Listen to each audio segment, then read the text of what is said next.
Hey everybody, welcome back to Firm and Final. A quick 5 minutes of what's going on with the stop loss industry. And this week's topic is the election results. Donald Trump is your 47th president of the United States. And I'm not here to talk about politics. All I care is how does this impact our industry, the self-funded, the stop loss and reinsurance industry. And to understand how it may impact the next term of the president, let's go look back at the work that Donald Trump did in his first 4 years in office.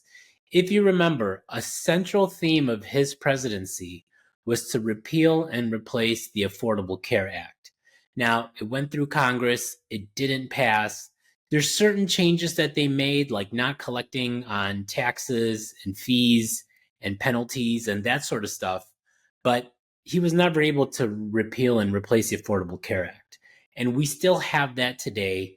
And honestly, the Affordable Care Act in certain red states, that marketplace is thriving, just like Florida and Texas.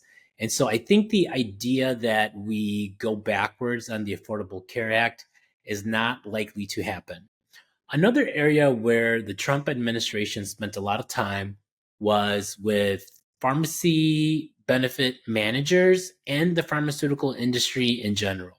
And I would suspect that's a place where Trump is going to spend a lot of time trying to thin out the margins and bring that value back to consumers and bring that value back to the employers that are providing employer sponsored coverage. The other area where I think the Trump administration is going to spend time on is bringing alternatives to healthcare.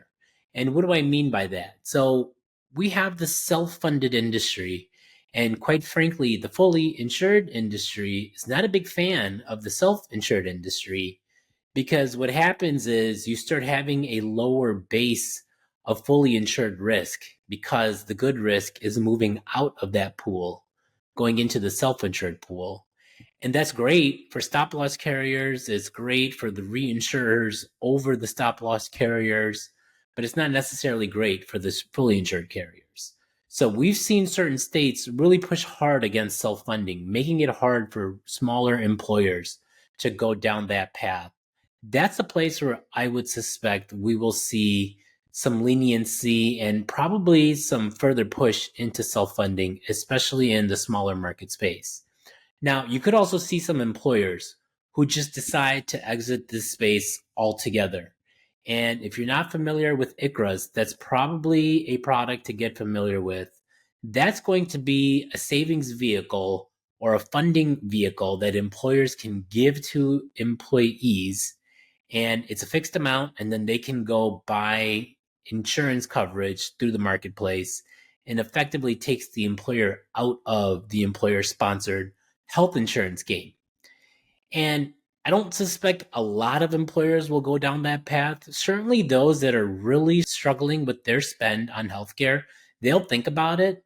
But for the more advanced and sophisticated employers who understand that health insurance is a key attraction and retention tool for employees, I don't see them letting go of health insurance. So, those are some of the areas I would keep an eye on. Now, in full transparency, I didn't think of all this stuff myself. There's a really great article that was just posted on Benefit Pro last week on the 6th. Check out that article. It gets into a lot of depth about these issues that we could be seeing with the new Trump administration coming into office. That's it for this week. We'll see you next week.